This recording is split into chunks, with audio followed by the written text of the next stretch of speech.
akan saya buka sampai jam 12 siang, ini setelah jam 12 siang itu udah akan bisa absen lagi gitu ya. Kita pakai agak sedikit fleksibel aja gitu ya. Sampai sini ada pertanyaan tentang role perkuliahan kita selama daring ini dan apa ya, daring dan luring ini? Belum ada, Belum, Bu. Bu. Belum ada ya, oke. Oke, kita lanjut ya.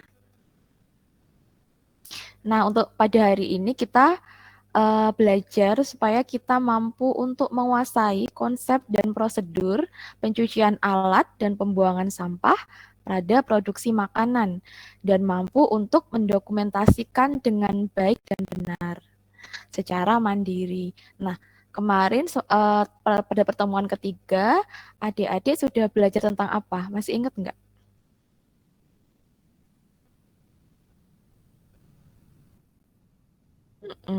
Nah, tentang distribusi pelayanan ini ya di penyelenggaraan makanan. Nah, setelah didistribusikan ke pasien atau mungkin ke pelanggan kalau di komersial, berarti kan kita harus oh iya nggak apa-apa, itu tidak bisa on cam nggak apa-apa. Jadi kita kan berarti harus mencuci peralatannya. Nah, sekarang kita belajar apakah pencuciannya itu sama ketika di rumah?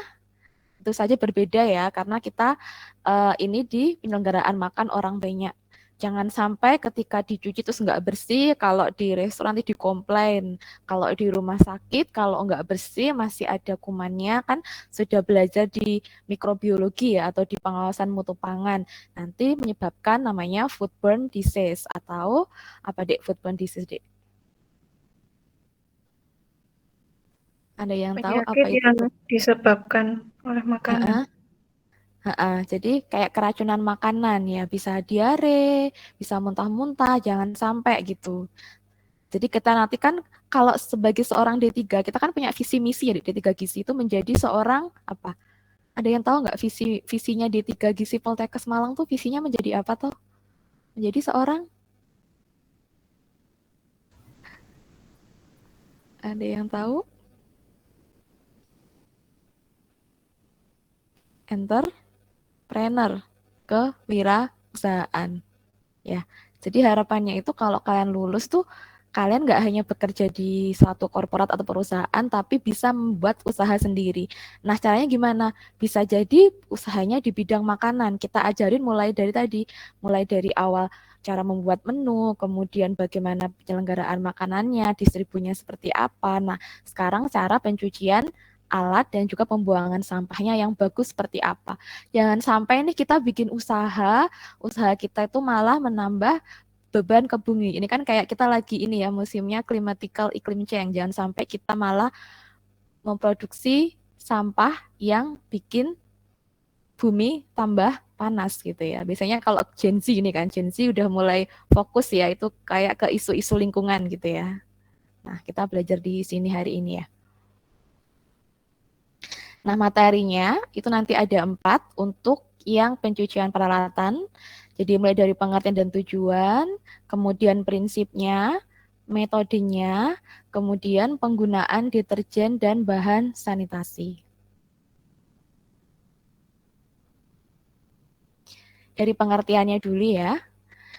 Jadi pencucian itu merupakan apa? Menghilangkan semua kotoran dari permukaan alat dengan menggunakan bahan kimia, bisa menggunakan deterjen yang sesuai dengan yang kita butuhkan ya. Dengan caranya kemudian bisa juga dengan namanya desinfeksi, yaitu kegiatan untuk membasmi atau membunuh kuman, mikroba atau bakteri yang ada di permukaan alat gitu ya. Jadi karena kita mencuci alat, entah itu alat untuk masak atau alat untuk penyajikan makanan.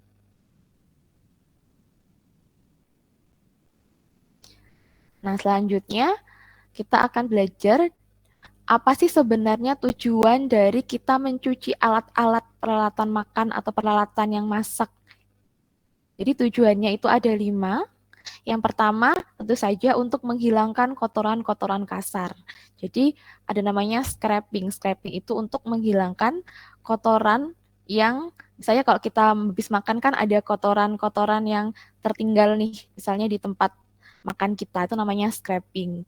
Bisa menggunakan sabut, tapas, atau abu gosok untuk melepaskan kotorannya.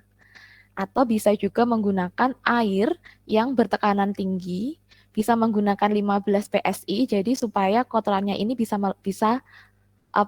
terlepas gitu. Jadi kalau di rumah biasanya kayak direndam dulu gitu, atau kan ada kan sisa-sisa kayak misalnya nasi yang lengket. Nah itu yang pertama teknik pencucian adalah menghilangkan kotoran-kotorannya dulu.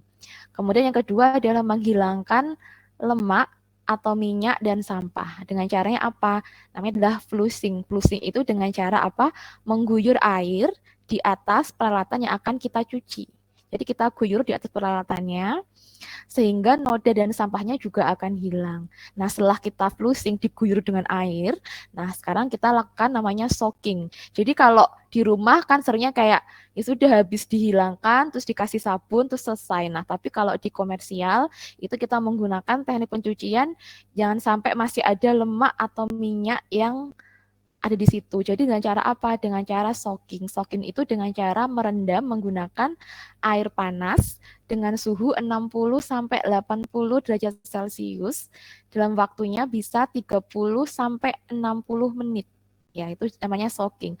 Atau bisa juga direndam dengan larutan deterjen, tergantung mau pilih yang mana, gitu ya. Yang ketiga, kita menghilangkan bau amisnya.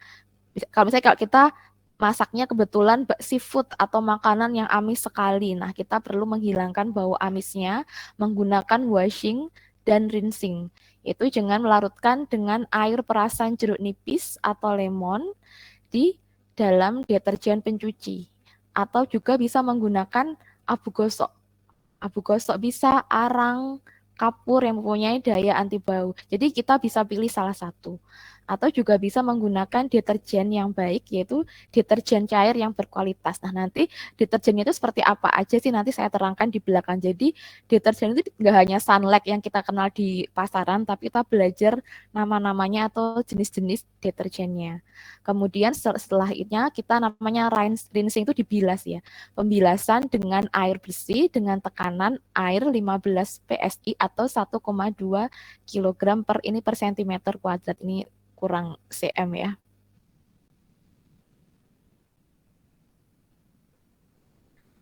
Nah, kemudian tujuan yang keempatnya adalah menghilangkan mikroba atau desinfeksi ya. Jadi mikroba itu apa sih, Dek? Ada yang pernah tahu nggak mikroba itu apa?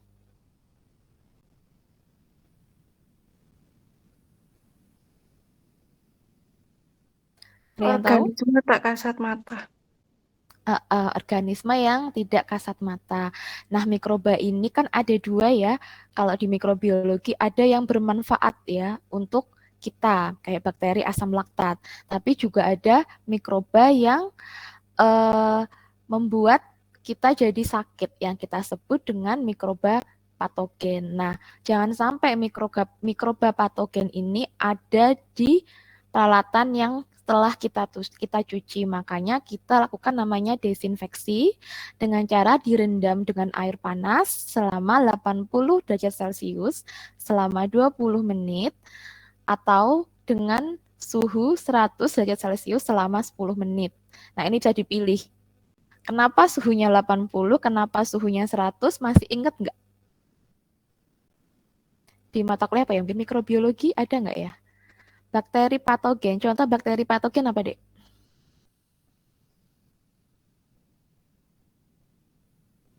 Masih ingat? Ayo.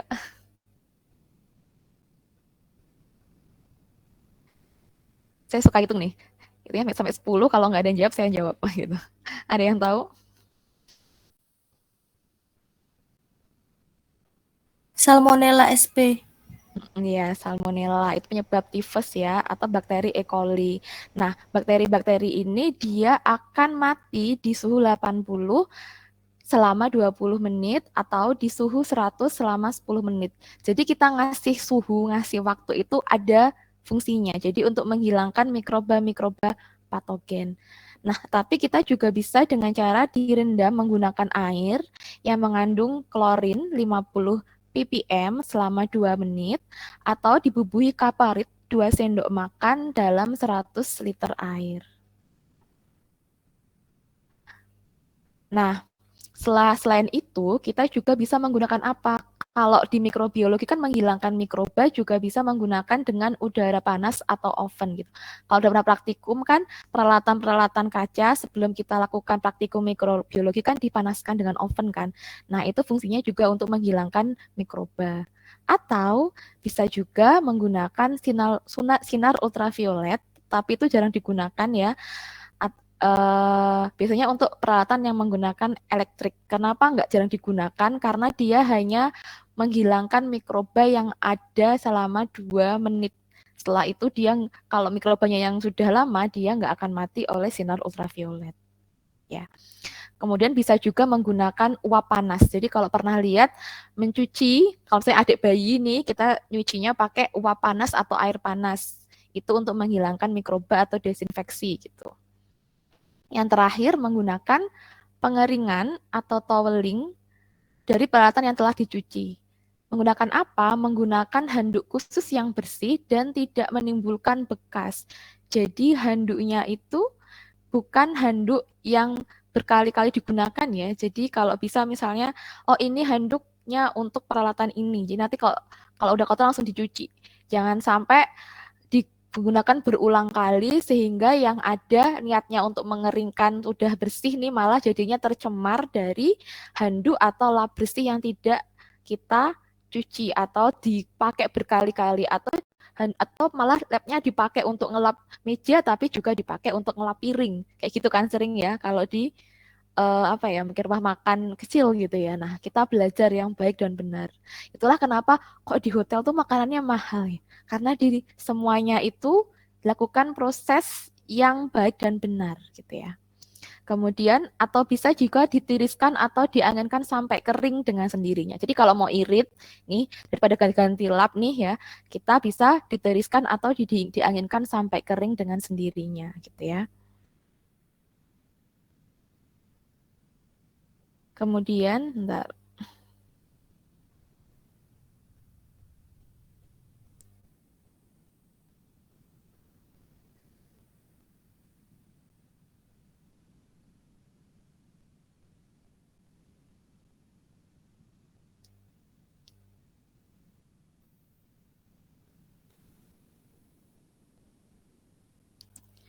Selanjutnya adalah pelaksanaan pencucian di beberapa food service. Oh, bentar, balik lagi.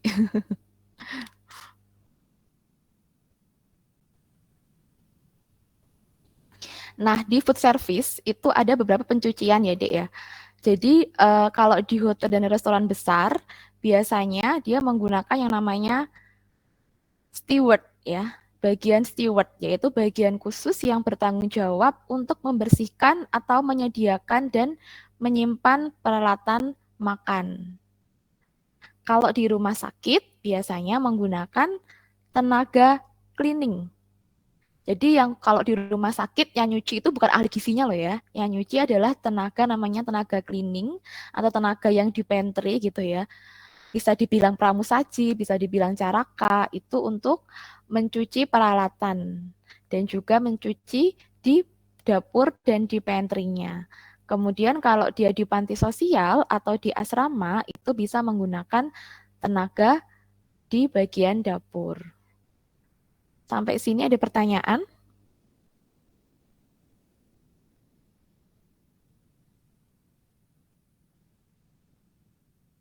Belum, Bu. Belum ya? Oke, kita lanjut. Kemudian ada 4 prinsip pencucian. Bu, Yang pertama permisi. adalah Untuk slideshow-nya belum jalan, Bu. oh, kayaknya belum jalan. Bentar. Slideshow-nya belum jalan. Bentar.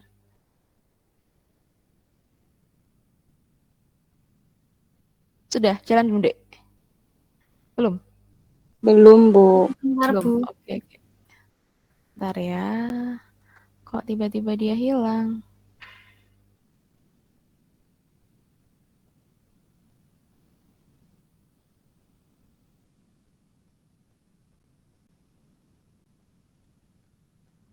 Sudah terlihat?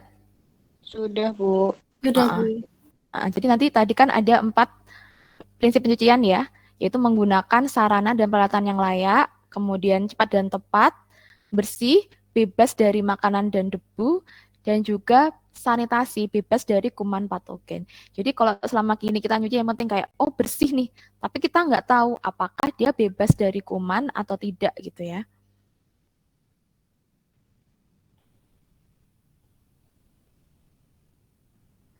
Nah, sekarang kita masuk ke metode pencucian alat makan.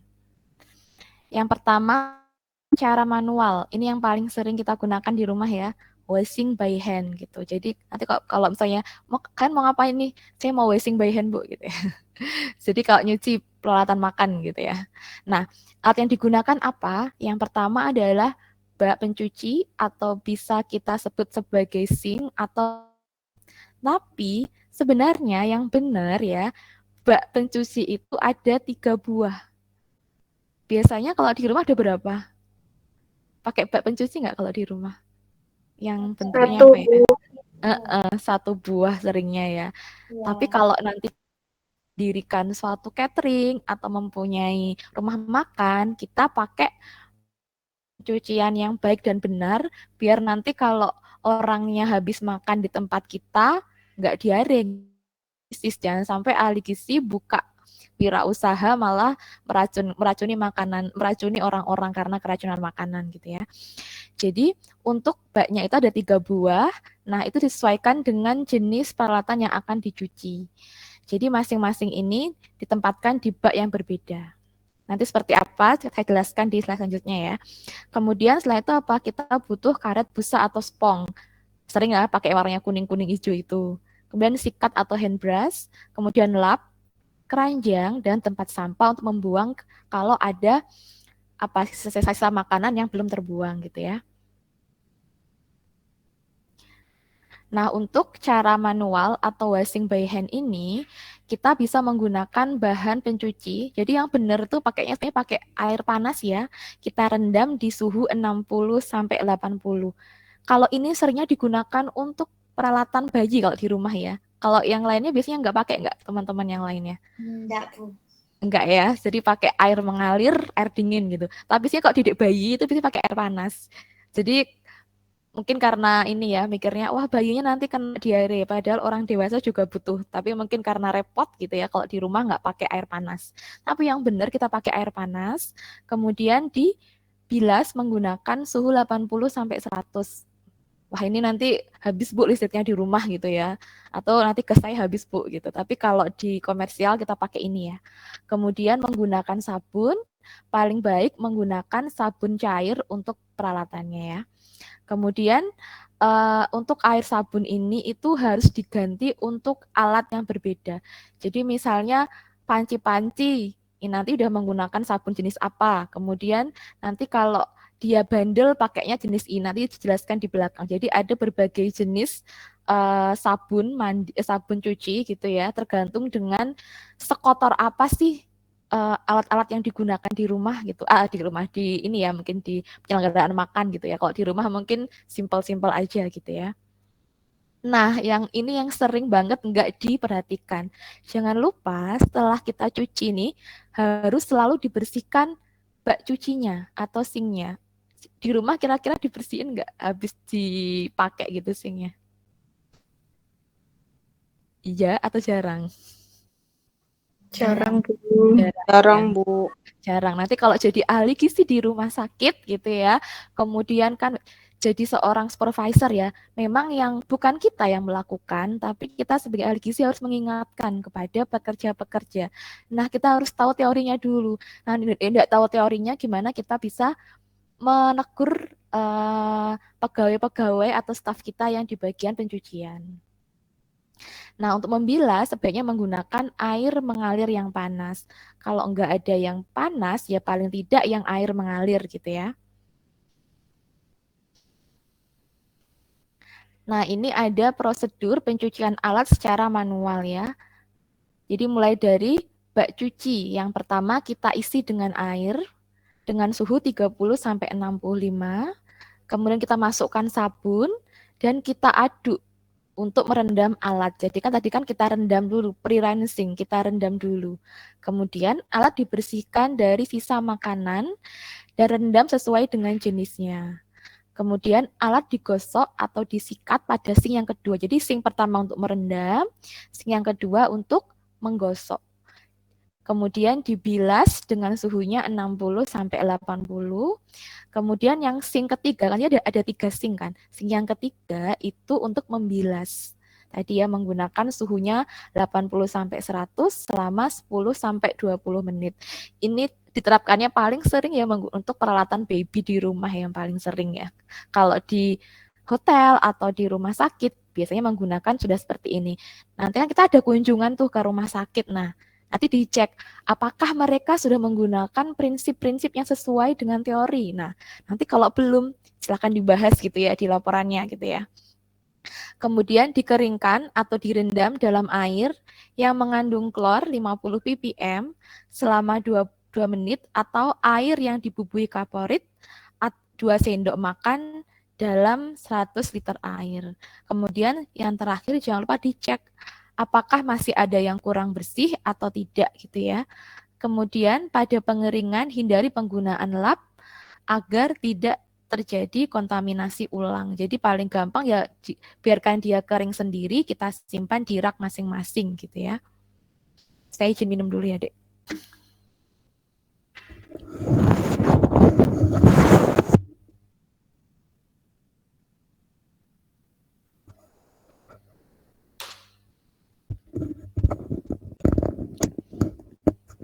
Sampai sini ada pertanyaan?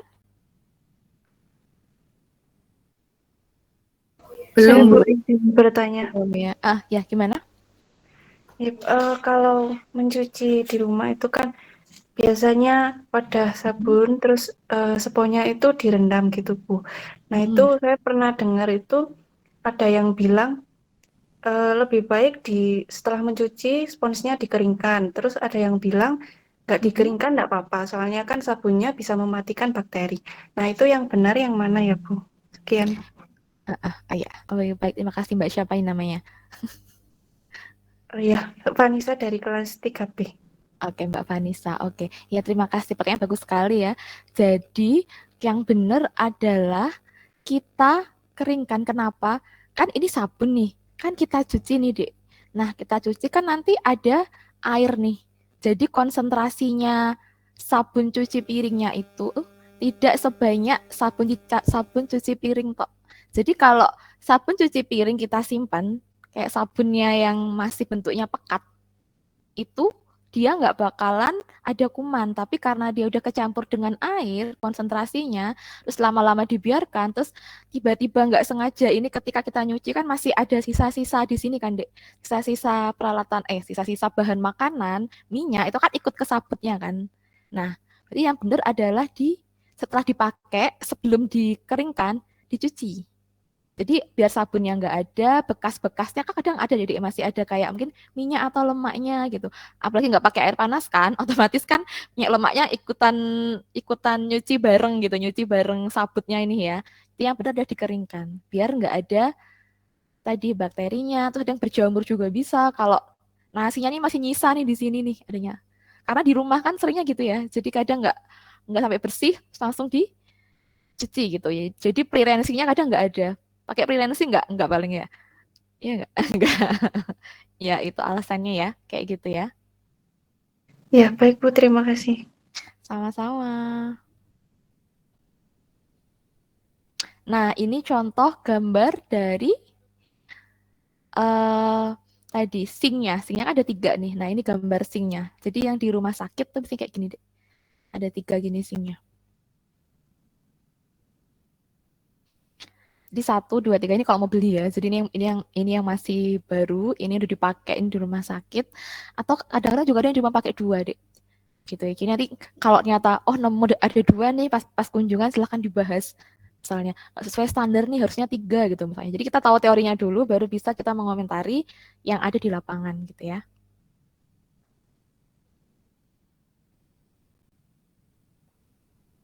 Kemudian yang kedua menggunakan mesin atau washing by mesin. Nah, ada 2 jenis mesin, yaitu glass washing machine dan dish washing machine. Kalau di Indonesia, kemungkinan di rumah tangga pakai ini kecil ya, tapi kalau di luar negeri pernah lihat ya, kalau nonton film-film atau apa gitu, di mungkin film-film Amerika gitu ya, biasanya mereka menggunakan washing machine untuk cuci piring gitu ya, jadi udah nggak pakai tangan gitu ya. Nah, ada 2 jenis, yaitu glass washing machine dan dish washing machine. Kalau glass berarti kan untuk segala jenis gelas. Biasanya hanya menggunakan air panas. Jadi mereka nggak pakai nggak pakai deterjen. Jadi nggak ada yang tiba-tiba minum dari gelas tiba-tiba kayak ada masih nggak bersih gitu ya, masih kayak ada apa? Ada deterjennya gitu, udah nggak ada di luar negeri gitu ya. Kemudian menggunakan dish washing machine. Ini untuk mencuci alat-alat pakai yang namanya Chinaware, glassware, dan silverware. Jadi kalau yang Chinaware itu untuk alat makan dari bahan yang tebal, kalau glassware menggunakan bahan gelas, kalau silverware berarti menggunakan alat-alat dari silver. Biasanya apa? Ya sendok, garpu pasti ya, kemudian tray-nya untuk bawanya, seperti itu ya. Itu jenis-jenis dari peralatan pencucian. Nah, yang pertama ada namanya adalah single tank door type. Ini biasanya digunakan di rumah tangga, ya. Mungkin di restoran juga bisa, tapi yang kecil. Pernah lihat kayak gini nggak? Kalau pernah nonton apa ya? Mungkin nonton vlognya orang luar negeri tinggal gitu ya. Pernah lihat nggak? Pernah, Bu. Pernah, Bu. Pernah, Bu. Pernah ya. Jadi mereka tinggal dimasukkan aja nih alat-alat yang kotor, nanti dimasukkan, dibuka udah bersih lagi gitu ya. Tapi di Indonesia kayaknya nggak banyak yang pakai ya. Ada yang pakai nggak di rumahnya? Nggak ada ya. Nggak ada, Bu. Ya mungkin yang pakai Raffi Ahmad mungkin ya. Kemudian yang caranya seperti apa? Jadi kalau menggunakan single tank door type itu kan single, satu. Berarti menggunakan satu jenis tabung. Ini dengan caranya ada 3 tahap. Yang pertama menyemprot dengan deterjen menggunakan suhunya 30 sampai 60 derajat Celcius selama 40 sampai 50 detik. Tahap keduanya disemprot mengalirkan deterjen ke bawah dengan suhunya 60 sampai 80 selama 5 detik. Jadi ini pasti menggunakan listrik ya, karena semuanya menggunakan air panas gitu ya. Kemudian yang tahap ketiga membilasan atau washingnya itu menggunakan suhu 80 sampai 95 selama 10 detik. Cucian disemprot dengan air panas sekaligus untuk mengeringkan peralatan.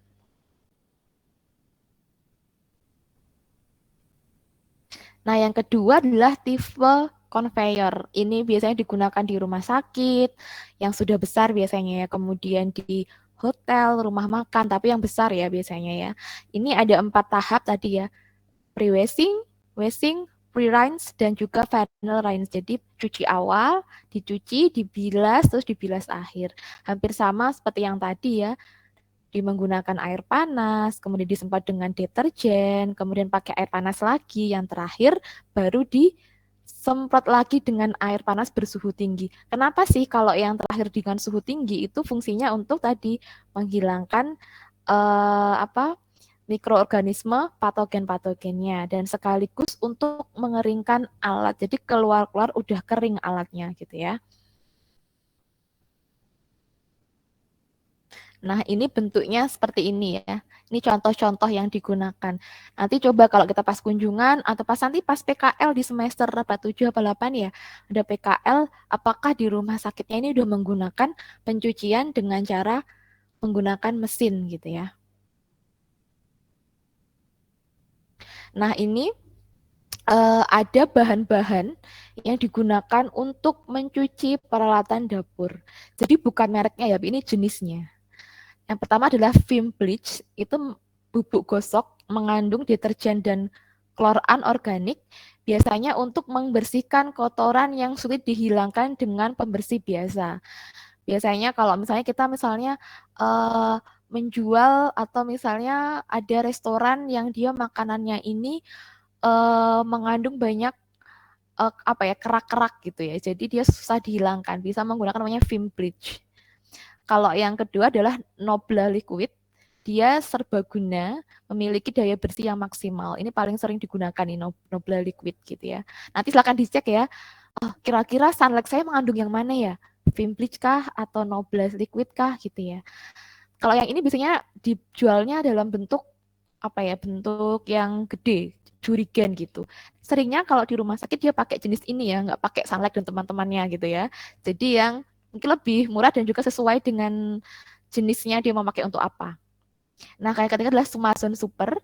Dia cocok untuk berbagai jenis peralatan dengan deterjen cair dan juga untuk yang menggunakan mesin tadi, Dek. Jadi kalau menggunakan mesin sama kayak kita nyuci baju gitu ya, dia menggunakan deterjennya cair gitu ya. Bayangkan kalau kita pakai pencuci tadi, pakainya deterjennya kan bubuk, nanti kan nggak bisa ini ya, nggak bisa nyampur rata gitu, yang ada malah kayak pas keluar nanti kayak masih ada bubuk-bubuknya. Itu alasannya.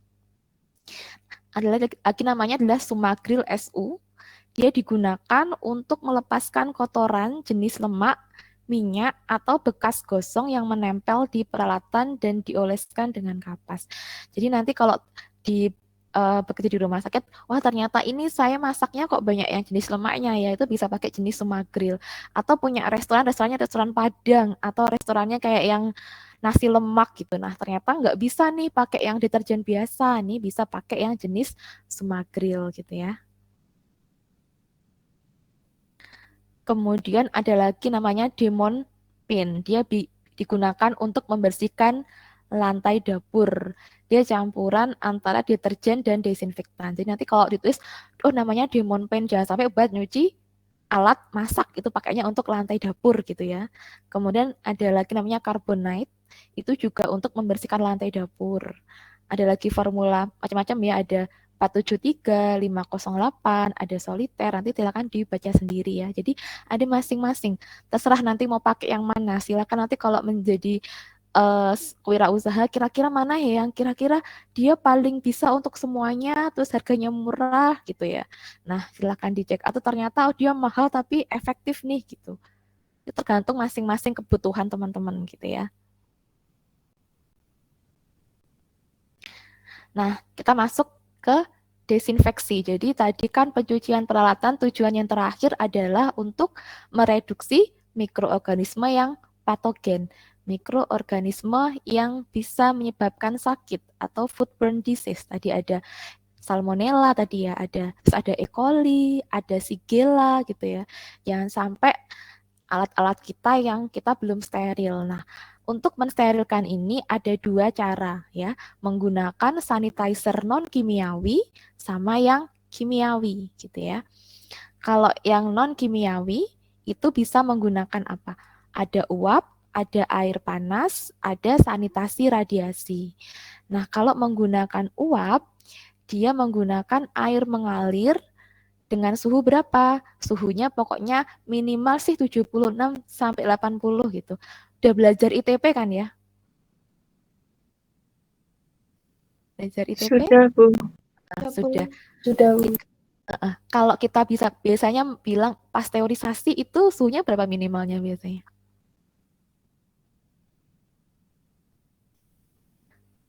Suhu pasteurisasi kalau susu gitu sih berapa minimalnya? Iya. Itu udah lupa.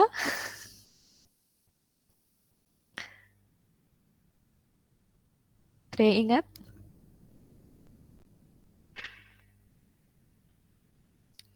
Suhunya adalah 70 sampai 80.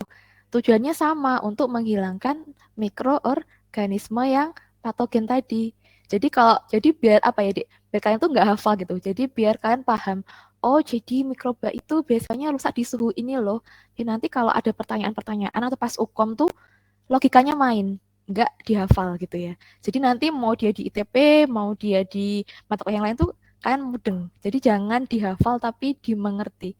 Maksudnya apa sih gitu. Jadi gitu ya. Kenapa kok 80 ya untuk menghilangkan mikroorganisme yang patogen. Kenapa kok 15 menit? Itu ada penelitiannya. Ternyata kalau nggak sampai 15 menit masih ada bakteri yang belum mati gitu ya. Atau dengan menggunakan suhu yang lebih tinggi tetapi waktunya lebih sedikit. Pilih yang mana tergantung rumah sakitnya maunya apa. mau yang cepat atau mau yang lama, tapi kalau yang cepat suhunya tinggi berarti butuh suhu yang lebih tinggi, berarti butuh energi yang lebih tinggi gitu ya. Nah, metode menggunakan uap ini nggak efektif karena mahal tadi kan, menggunakan listrik otomatis kan ya.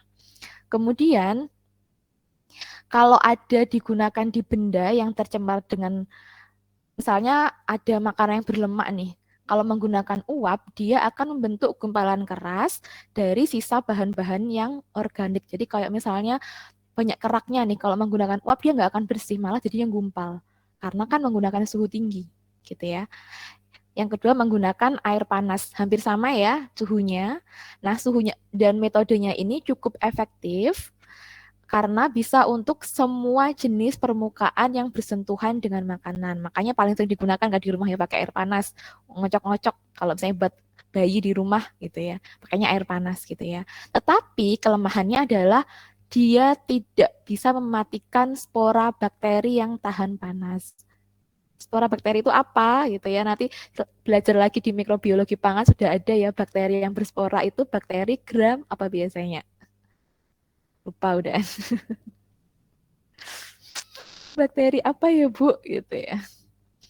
Biasanya bakteri-bakteri patogen itu dia membentuk spora biasanya deh ya.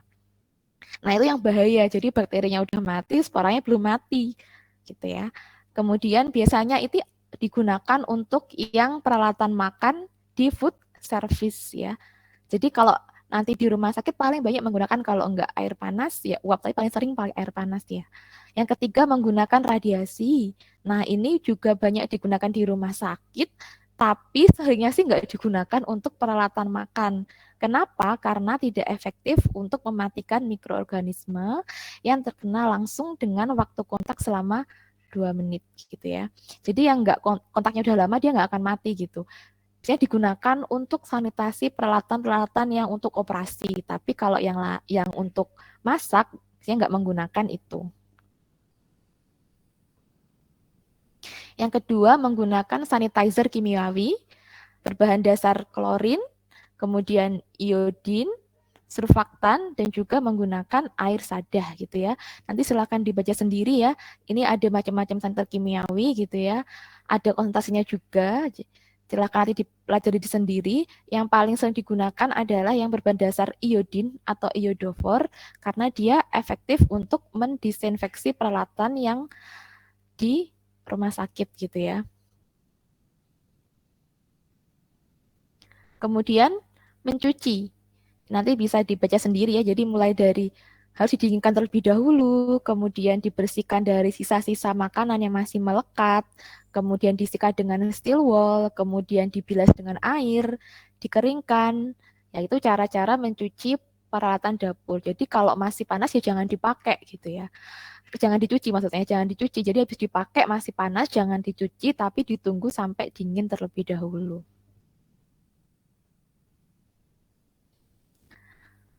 Kemudian pencucian yang menggunakan electrical atau mechanical. Jadi kalau menggunakan bahan-bahan elektrik, misalnya apa ya? Misalnya ada blender gitu ya, atau menggunakan mixer. Nah jangan lupa dilepaskan dulu dari hubungan listriknya, kemudian bersihkan sisa-sisa makanan dalam wadah, kemudian cuci wadah dengan air panas yang mengandung deterjen, dibilas, dan juga lanjutkan diikuti sesuai dengan petunjuk yang ada pada alat yang kita sebut dengan IK atau instruksi kerja. Nah, untuk pencucian dapur, nah ini yang sering kita lupakan. Jadi dapur atau lantai dapur itu harus rutin kita bersihkan setelah selesai masak menggunakan tadi desinfektan. Kemudian dinding, langit-langit itu juga dibersihkan sekurang-kurangnya 1 bulan sekali ya. Kemudian jangan lupa juga untuk membersihkan dan mengawasi kalau misalnya ada binatang pengerat. Binatang pengerat itu apa sih, Dik? Ada yang tahu? Tikus, Bu. Ada tikus. Selain tikus? Kecoa, Bu. Semut. Benar. Jangan sampai ya. Jadi sudah bagus nih restorannya, sudah bagus nih rumah sakitnya, ternyata dapurnya kotor.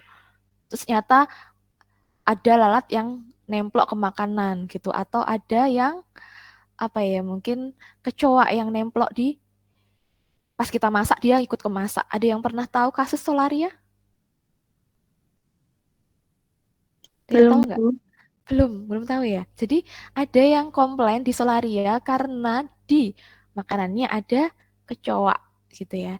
Padahal sekelas solaria ya yang di apa ya, di restoran gede yang ada di mall gitu ya. Ternyata dia nggak menerapkan pencucian peralatan dapur, pencucian ruangan dapur. Jadi mungkin udah bersih tapi dapurnya itu yang masih kotor atau nggak dicek secara teratur. Jadi ada kasus di Solaria yang ada kecoaknya waktu orangnya makan. Jadi kecoaknya ikut kemasak gitu. Jadi cuma tinggal potongan tubuhnya. Bahaya kan? Apalagi kalau yang kalian yang bikin usaha sampai kayak gitu kan bahaya gitu ya. Apalagi terus sekarang kita masuk ke penanganan sampah dan limbah. Penanganan sampah dan limbah sampai sini ada pertanyaan? Bu, saya izin bertanya. Gimana? Saya Kairunisa dari kelas 3B. Sebelumnya mohon maaf saya tidak bisa mengaktifkan kamera karena jaringan saya tidak stabil, Bu. Iya, nggak apa-apa. Gimana? Saya izin bertanya, Bu. Kan saya sering menjumpai di warung makan itu mencuci peralatan makannya dengan menggunakan sabun colek ya, Bu. Biasanya kan sabun colek itu meninggalkan bau dan aroma sabun pada makanan. Apakah ada zat yang mungkin tertinggal dan berdampak pada rasa dan aroma makanan dan minuman itu ya, Bu? Terima kasih. Ya, sama-sama. Jadi memang sabun colek kan memang lebih murah ya dibandingkan sabun cair gitu ya. Memang kelemahannya adalah ketika kita gelasnya nggak bersih, itu tadi kan. Jadi kayak ada sisa-sisa sabun yang ikut gitu ya. Nah itu memang kadang bikin baunya jadi aneh gitu ya. Itu memang fungsinya kita harus kalau mau pakai sabun colek nih ya, berarti pakailah pencucian yang benar, terus dikeringkan yang benar. Ternyata enggak kan, kadang cuma di seset terus habis itu ya udah gitu, tapi itu enggak dikeringkan. Otomatis kan ada baunya. Dan apakah itu nantinya bakalan mengganggu di cita rasa, pasti akan bau.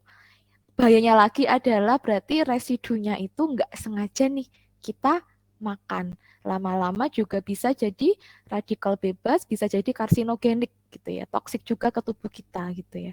Jadi nanti kalau punya usaha atau mungkin di rumah sakit ya jangan pakai sabun colek gitu ya. Gitu ya, Dek ya. Baik, Bu. Terima kasih. Sama-sama.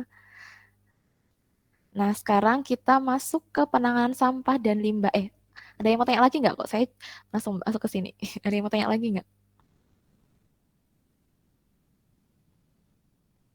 Sudah ya? Oke, lanjut ke penanganan sampah dan limbah gitu ya. Jadi selain kita harus mencuci, nah ini sampah dan limbah di rumah sakit kita harus kelola seperti apa? Atau sampah limbah di komersial yang kita kerja di sana atau kita bikin wirausaha itu seperti apa gitu ya. Nah, kita belajar tentang menangani sampah dan limbah. Ini nggak cuma digunakan di nanti ketika kerja di rumah sakit atau kerja di menjadi seorang entrepreneur ya, tapi juga mungkin di rumah. Gimana sih cara ngolah limbah kita gitu? Ada yang pernah dengar nggak Indonesia masuk negara yang apa deh untuk menangani sampah dan limbahnya?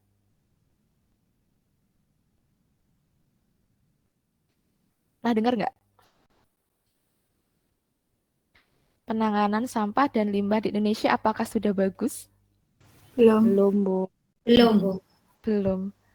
Kira-kira pernah lihat nggak ada negara yang sudah bagus penanganan sampah dan limbahnya? Pernah, Bu. Pernah di mana? Di Jepang.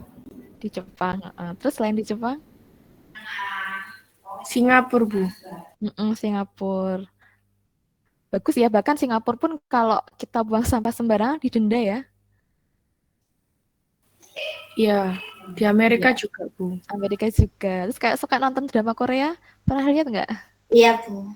Iya. Bahkan untuk ininya aja mereka dipisah-pisah ya antara sampah yang anorganik, yang organik gitu ya. Iya. Ya, oke. Nah, ini sebelum saya lanjutkan yang tadi, nah saya pingin teman-teman Pengen tahu apakah yang ada di benak kalian tentang sampah. Nah, saya pengen tahu pendapatnya. Saya share screen dulu ya. Oke.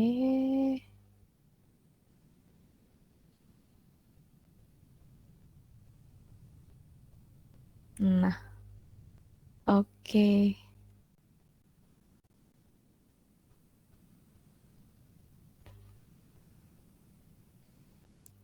Silahkan di copy. Bentar ya, saya copy dulu. Copy linknya. Silahkan kalian menulis. Bentar, saya chat ya.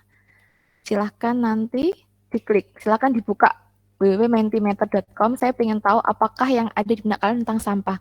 Kalau mikir sampah itu apa sih sampah gitu? Sampah adalah mantan Bu gitu ya, enggak ya gitu ya. Jadi silahkan apa itu sampah, silahkan dibuka di menti.com, silahkan ketik apa itu sampah, silahkan semuanya ngetik karena saya bisa tahu berapa orang yang ngetik di sini ya. Silahkan diketik dan dikirim.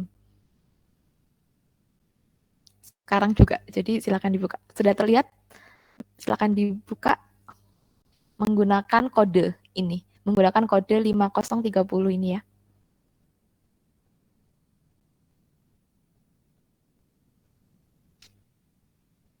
Sama saya tak ke kamar mandi bentar ya.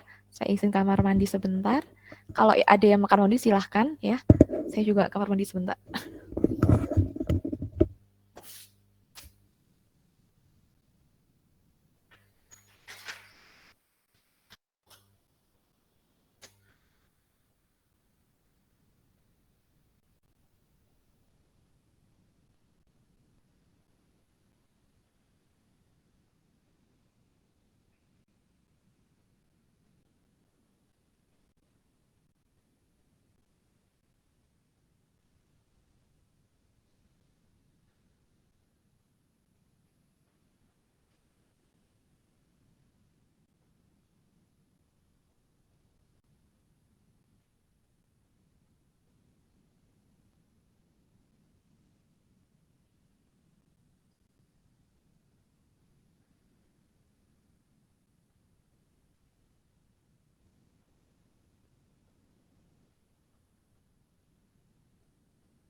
Oke, sudah ada berapa orang nih?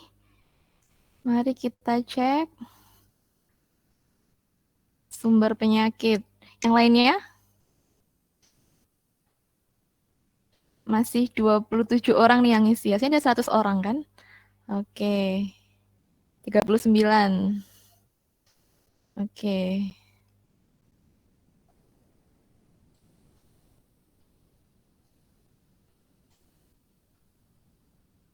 Oke. Sumber penyakit. Asik ya. Kotor.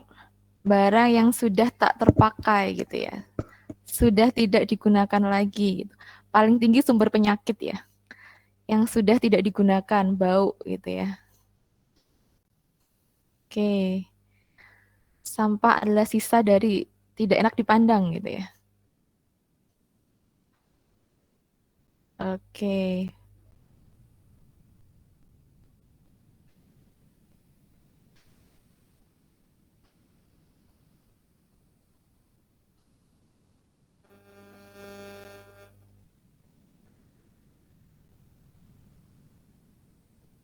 Oke, banyak yang udah ngisi ya.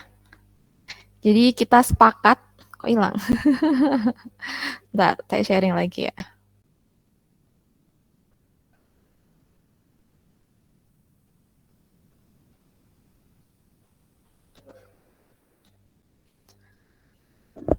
Oke, jadi kita sepakat ya, kalau sampah itu adalah sumber penyakit, sisa makanan, bau limbah gitu ya.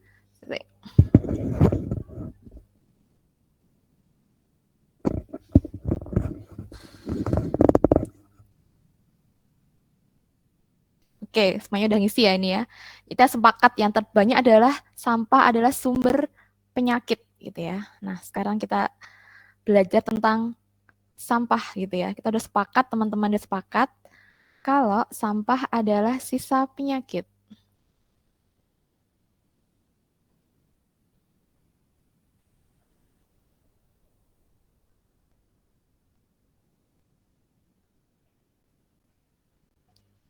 Oke.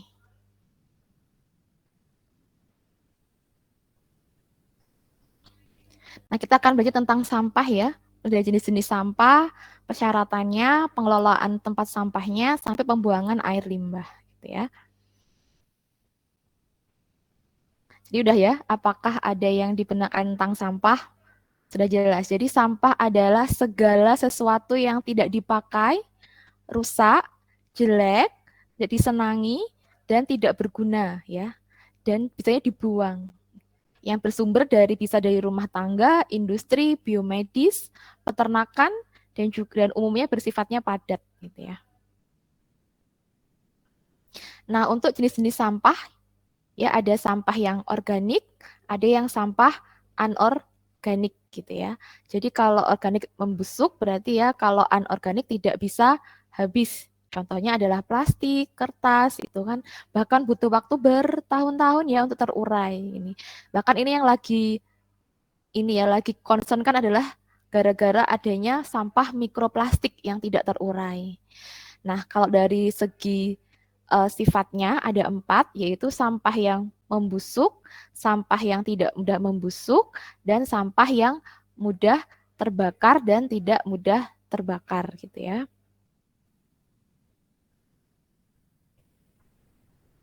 Nggak mau ganti, bentar. Nah, untuk pembagiannya nanti ada gerbek atau sampah yang berasal dari pengolahan di rumah tangga.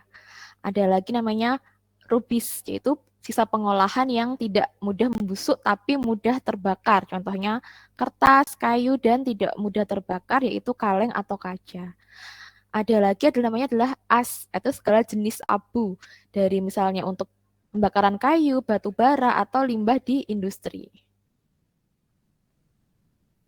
Ada lagi namanya adalah sampah yang dengan dead animal atau bangkai dari dari hewan yang sudah mati gitu ya.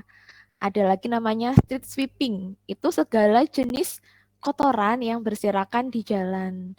Ini bisa jadi teman-teman semuanya ini atau adik-adik semuanya ini yang menyumbang street sweeping adanya di jalanan, buang sampah sembarangan nih gitu, namanya street sweeping.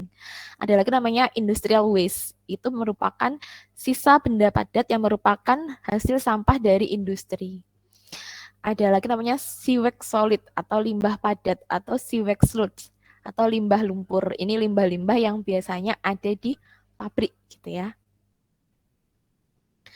Kemudian kita masuk ke syarat tempat sampah pada penyelenggaraan makanan. Jadi kalau kita mau buang sampah, kita harus beli yang seperti apa sih tempat sampahnya? Ya, jadi tempat sampahnya kita harus pisahkan ya antara yang organik sama yang anorganik. Biasanya warna hijaunya untuk yang organik, yang anorganik warnanya kuning. Dan tempat sampahnya itu harus tertutup. Kalau di rumah biasanya tempat sampahnya tertutup atau tidak, Dek? Tidak, Bu. Tidak ya. Jadi nanti sebagai seorang calon ahli gizi yang baik gitu ya, nanti besok-besok kalau pulang ke rumah atau pas kalau di rumah sekarang nih kayak, Bu, mulai besok beli yang ada tutupnya ya, Bu, gitu, tempat sampahnya gitu. Belajar sedikit-sedikit ya untuk kita bagaimana untuk memakai tempat sampah yang terstandar menurut dari Kemenkes tahun 2003 dan 2011. Nah, kalau nanti bikin restoran atau bikin catering diet, nah gimana sih tempat sampahnya gitu ya. Jadi harus yang kedap air, tidak mudah berkarat, ada tutupnya, dan pakai trash bag atau kantong plastik sampah. Jadinya kan tetap bersih kan pas sampahnya, tapi yang kotor hanya yang di plastiknya atau trash bagnya.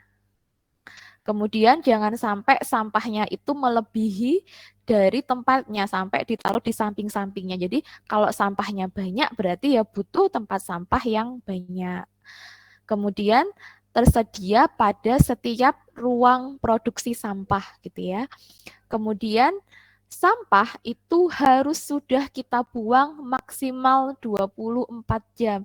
Jangan sampai udah busuk, sudah ada lalatnya yang banyak, udah ada ulat-ulatnya baru dibuang gitu ya. Kemudian sediakan tempat pengumpulan sampah sementara yang terlindung dari serangga dan juga hewan lain dan terletak di tempat yang mudah dijangkau oleh kendaraan pengangkut sampah.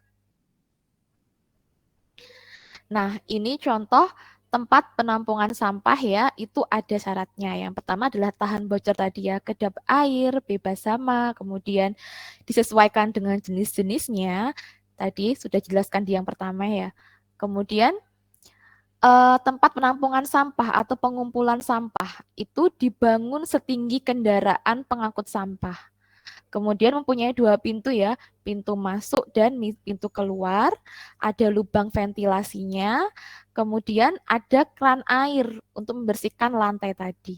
Dan jangan sampai malah jadi sarang tikus dan sarang lalat. Nah, biasanya pengumpulan sampah ini ada 2. Bentuknya ada bak sampah sama rumah sampah. Kalau di Indonesia seringnya pakai bak sampah. Tapi kalau di luar negeri, contoh di Korea nih misalnya, dia menggunakan rumah sampah. Jadi kalau di apartemen di bawah itu ada kayak rumah kecil untuk misah-misahkan sampah, nanti datang ke situ nih yang ngambil sampahnya. Nah, untuk tempat pengangkutan sampahnya itu harus yang tertutup rapat. Harus ada sapu lidi, kemudian sekrup, ada cikraknya, dan minimalnya 1 kali dalam sehari itu diambil, dan tidak boleh lebih dari 3 hari. Ini contoh ya, contohnya tempat mengangkut sampah yang benar. Tapi rata-rata di Indonesia itu gimana, Dek? Ada nggak tutupnya, Dek, persyaratan pengangkutan sampahnya? Adakah kendaraan yang tertutup? Nggak ada ya di Indonesia.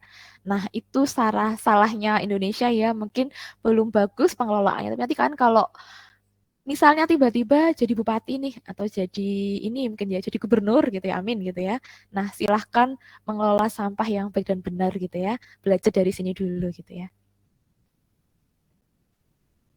Kemudian tempat pembuangan sampah yang akhir gitu ya.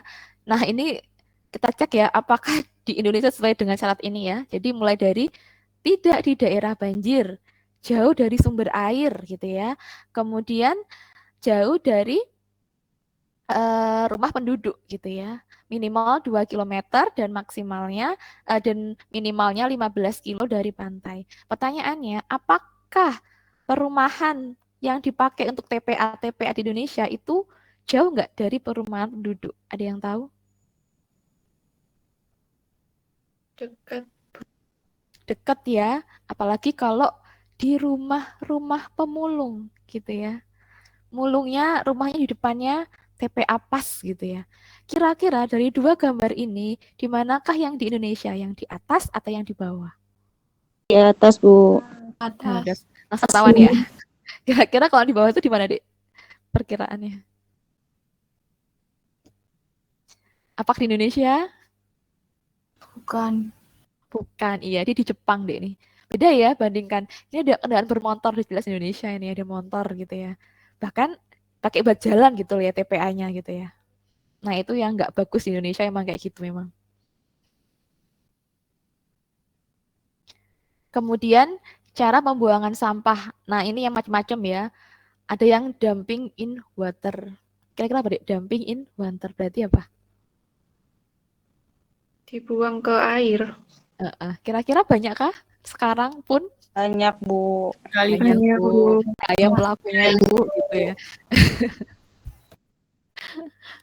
Ya, itu yang nggak bener ya, dumping in water. Jadi dibuang di air.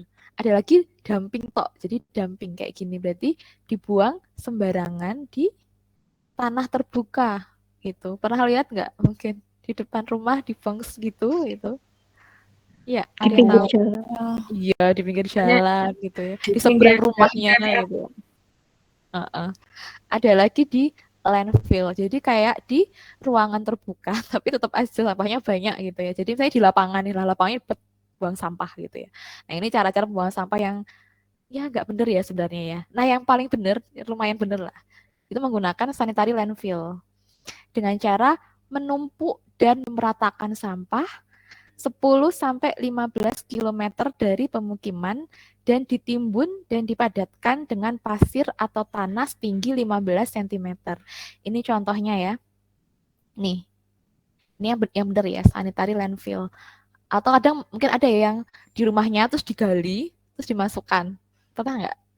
Nanti baru diuruk gitu. Heeh. Pernah tuh. Heeh. Ya mungkin sebenarnya mirip sanitary landfill, cuman kan harusnya jauh dari pemukiman. Itu yang belum benar. Nah, ini contoh deh, ini percontohan ada di Indonesia. Kalau nggak salah dia kerjasama sama Jepang atau siapa gitu, saya lupa. Ini dicek ya. Jadi ini ada di Indonesia gitu ya. Tapi nggak semuanya gitu ya, nggak semua TPA seperti ini gitu. Nah, yang selanjutnya adalah membuang sampah dengan cara hog feeding. Berarti apa, Dik? Dibuat untuk apa? Pakan ternak. Pakan ternak. Kalau luar negeri buat babi ya, tapi kalau kita ya mungkin pakan ternak ayam mungkin ya, atau pakan ternak sapi mungkin ya. Kemudian menggunakan incineration, menggunakan tungku pembakar suhu tinggi. Ini juga jarang ya di Indonesia ya, di luar negeri ini yang banyak ya. Yang ketiga adalah composting. Kalau ini pernah dengar nggak composting? Berarti dipakai untuk apa, Dik? Pupuk tanaman. Pupuk itu. Berarti menggunakan namanya zero waste gitu ya. Jadi bahan makanan yang sisa-sisa rumah tangga kita komposkan jadi ya. Jadi nggak ada sisa makanan gitu ya. Kita belajar untuk supaya iklimnya tidak makin parah gitu ya. Supaya tidak ada krisis iklim gitu. Kita bantu gitu dengan cara composting. Kemudian discharge to sewer. Sampah dihancurkan kemudian dibuang melalui saluran pembuangan yang di air bekas. Ini juga dipakai tapi jarang di Indonesia. Di luar negeri banyak, tapi di Indonesia kayaknya belum banyak atau bahkan belum ada gitu ya. Kemudian yang ada namanya individual incineration. Jadi dibakar menggunakan tungku ya. Jadi pakai tungku ya. Ada ya nggak yang pernah bakar sampahnya di rumah? Pernah. Ada, Bu. Ada, Bu. Pakai tungku nggak kira-kira? Enggak, Bu. Tidak, Bu. Dibakar.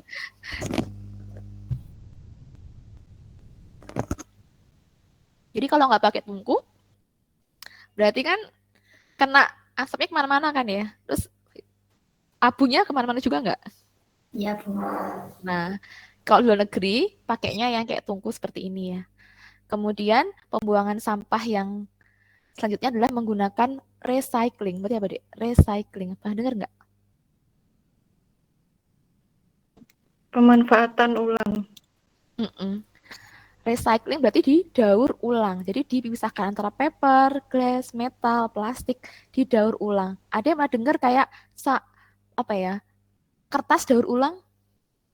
Pernah. Pernah, Bu.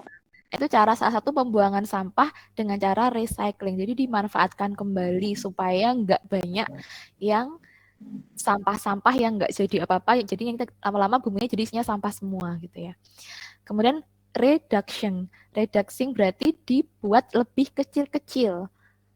Kemudian bisa dimanfaatkan kembali atau dibuang. Tapi kalau dikecilkan berarti kan volumenya semakin sedikit. Berarti nanti nggak butuh tempat pembuangan yang lebih gede. Yang terakhir adalah namanya salvaging. Jadi memanfaatkan sampah yang masih bisa dipakai lagi. Ada yang pernah memakai sampah yang dipakai lagi? Pernah, Bu. Apa seringnya? Sampah apa? Botol. Betul. Dipakai untuk apa, Dek? Jangan buat minum lagi loh. Buat Iya, apa? pakai minum. Pot tanaman. Buat tempat sabun. Oke, masih oke. Jangan dibuat minum ya, karena kan tidak semua botol kan nanti belajar nggak tahu ya di mata kuliah apa kan ada kan dia masuk berapa PE yang 5 atau 4 ada yang sekali pakai, jangan pakai minum ya, yang ada karsin niatnya buat save planet tapi malah nggak save diri karena karsinogenik gitu ya.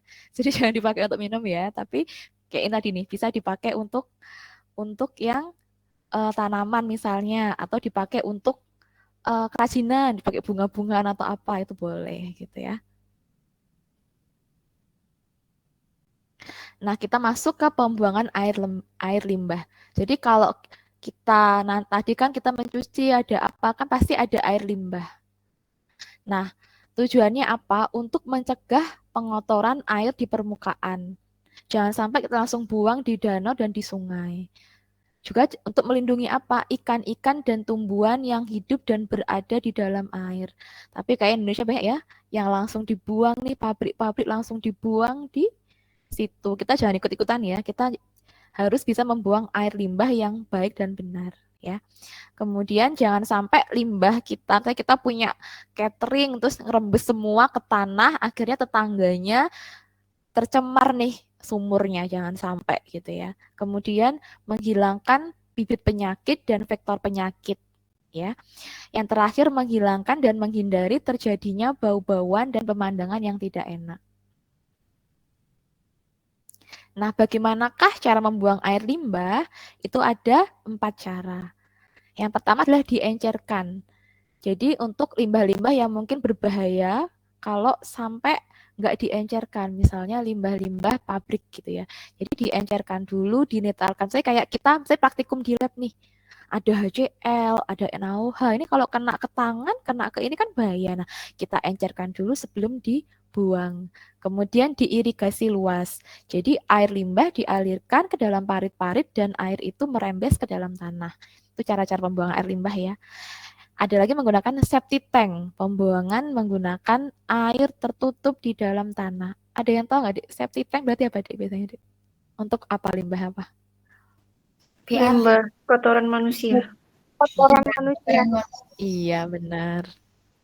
Nah, yang terakhir ini paling bagus nih, menggunakan sistem real, pembuangan dengan menggunakan, jadi nanti ada talan khususnya, nanti langsung ditampung tapi yang jauh dari rumah, yang berukuran besar. Ini contohnya rumah dengan sistem real, atau mungkin ini apa ya, perusahaan atau mungkin RS yang bagus menggunakan sistem real gitu ya.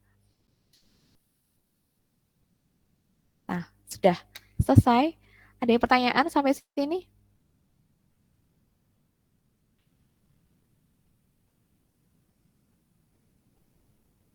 Gak ada ya? Aman? Oke. Nah, sekarang kita masuk ke tugas ya. Nah, ini tugasnya kelompok ya. Satu kelas kan ada ABC ya kelasnya. Satu kelas dibagi menjadi 8 kelompok. Nah, ini ada yang ini. Itu matiin dulu, Dek. Menggema ya? Nah, oke. Jadi satu kelas kan ada kelas A, B, dan C. Nah, satu kelas dibagi 8 kelompok. Silahkan dibagi sendiri ya. Jadi nanti ada totalnya 8 kali 3, 24 kelompok ya. Tugasnya adalah dari pertanyaan ini. Bila saya ingin membuat wirausaha di bidang makanan, nanti silakan pilih. Jadi misalnya saya mau usaha di restoran, saya mau head hotel, atau saya mau catering diet, atau mau saya jadi, ini sibuk saya mau di panti asuhan juga boleh sih. Nah, kira-kira metode apa yang akan saya gunakan sesuaikan dengan bidang yang kalian pilih. Saya punya resto, Bu, saya punya rumah sakit. Kenapa kok pilih metode pencucian itu? Karena masih kecil. Saya pilih ini, Bu, restoran menggunakan yang manual karena masih kecil, jadi nggak apa-apa. Nah, jelaskan alasannya. Kemudian kira-kira menggunakan jenis disinfeksi apa sih yang akan saya gunakan untuk menghilangkan mikroorganisme tadi. Jelaskan alasannya kenapa pakai itu. Mungkin dari segi lebih irit kah? Atau karena saya makanannya nggak yang berlemak, Bu, jadi pakai yang ini gitu ya. Kemudian bagaimanakah cara pembuangan sampah yang saya pilih gitu di antara tadi yang sudah saya jelaskan. Kemudian ini bukan sampah dek, salah ya ini. Manakah cara pembuangan limbah yang terbaik dari jenis pembuangan limbah yang ada? Jelaskan alasannya kenapa memilih hal tersebut gitu ya. Ada pertanyaan untuk tugasnya?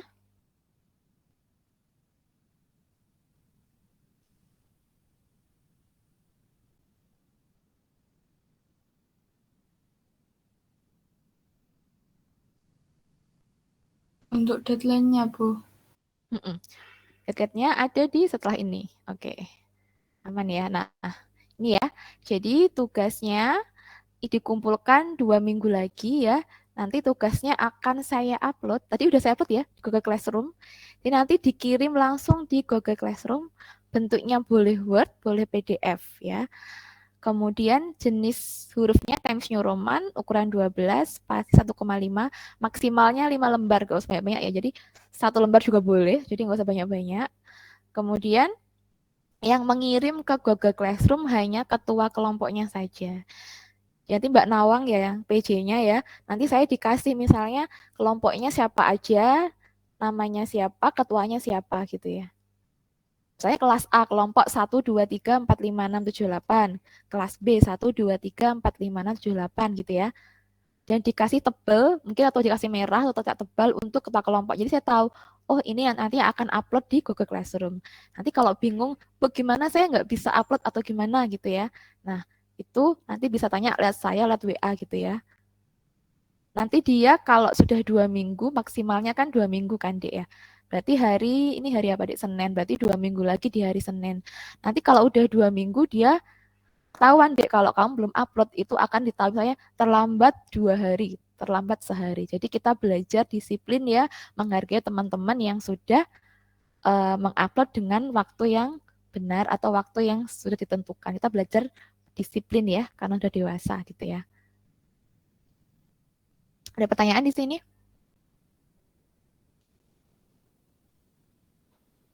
Tugasnya atau untuk teorinya? Bu, saya izin bertanya yang teknik real tadi masih kurang paham.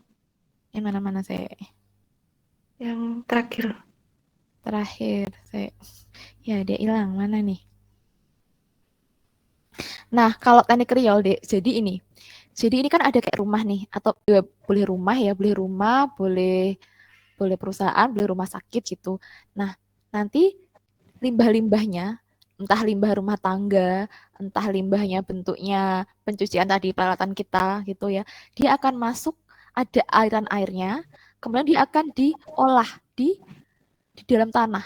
Jadi kayak dia masuk ke pembuangan di dalam tanah berukuran besar, jadi nanti dia nggak akan mencemari lingkungannya yang di sekitarnya gitu.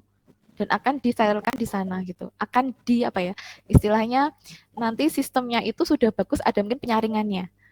Kalau sistem realnya udah bagus. Jadi nanti limbahnya itu nggak akan mencemari lingkungan atau tanah yang di sebagian atas.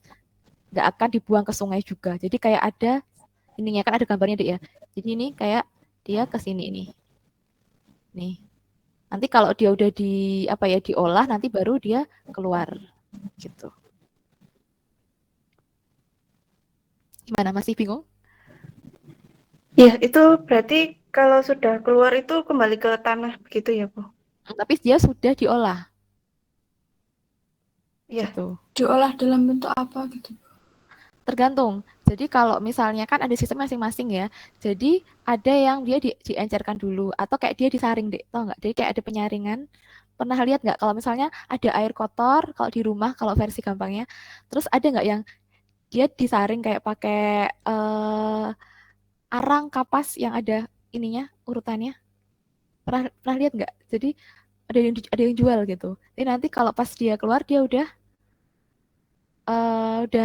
yang dia udah nggak istilahnya nggak bercemar lagi gitu. Tapi kalau untuk yang kimiawi itu biasanya menggunakan kayak nggak pakai riol ya kalau kimiawi. Dia biasanya dinetralkan dulu. Dinetralkan dulu diolah dulu. Tapi kalau yang sistem riol ini biasanya untuk rumah tangga biasanya, Dek. Jadi limbahnya tuh nggak berbahaya lah, istilahnya nggak, bukan yang HCl, kayak paling limbah-limbahnya kayak deterjen, terus apa ya, mungkin ya tadi pencucian, kemudian mungkin ya air-air yang biasa lah, yang nggak terlalu mencemari lingkungan gitu ya. Berarti di dalam itu ada alatnya gitu ya, Bu? Mm-mm. Ada yang bentuknya kayak ada alatnya, kalau untuk yang sistem riol. Tapi ada juga yang cuma ditampung, jadi dia masuk di dalam tanah. Baik, Bu. Terima kasih. Jadi ada yang ditampung dulu, nanti baru diolah di limbah. Kalau udah penuh baru diolah, gitu juga ada seperti itu. Jadi tergantung masing-masing. Masih bingung? Sudah paham, Bu. Ya, Bu. Terima Udah kasih. paham. Oke. Ha-ha. Oke. Yang lainnya ada pertanyaan?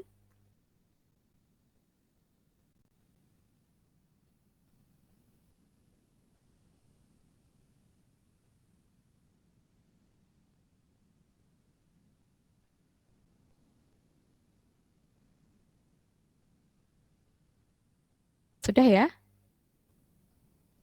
Kalau enggak ada pertanyaan, saya akhiri ya, Dek. Ya, Sampai Bu. jumpa minggu depan. Ini sudah direkam tadi ya, Mbak? Sudah. Ha-ha. Nanti mungkin rekamannya bisa ditaruh di Google Drive. Nanti saya minta rekamannya ya. Atau bisa dikirim ke saya aja deh. Nanti saya yang kirim ke kelas C ya, karena kelas C-nya tadi ada kelas C yang masuk ya berarti ini. Mbak Nama di kelas C ternyata ya. Oh, oh udah. Oh bisa berarti ya. Berarti ini bisa semuanya tadi bisa ikut atau gimana? Oh bisa. Oke, alhamdulillah. Oke. Tapi nanti tetap rekamannya saya minta juga ya. Oke. Oke, kalau nggak ada pertanyaan saya akhiri ya. Sampai jumpa minggu depan. Minggu depan kayaknya sudah mulai luring ya, ada yang luring ya kayaknya ya.